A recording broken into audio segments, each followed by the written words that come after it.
ऐतिहासिक, शैक्षणिक, साहित्य व संस्कृतीची जोड म्हणजे स्मार्ट पुणेकर न्यूज।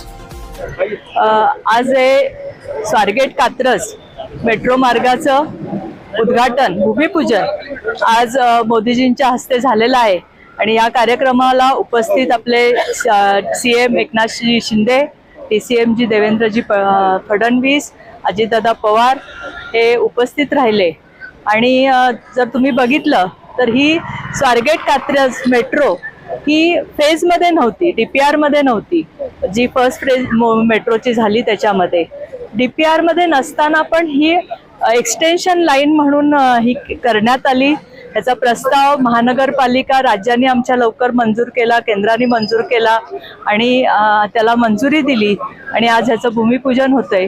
लोकांना खूप कमी वेळामध्ये कात्रजला पोहोचण्यासाठी, जसं आपण बघितलं तर आता शिवाजीनगर टू स्वारगेट 4.5 मिनिटात लोक येऊ शकले, तसंच स्वारगेट ते कात्रज एवढ्या कमी वेळात पोहोचतील आणि पुणेकरांना हे नवीन लाईन आम्ही ओपन करून देऊ।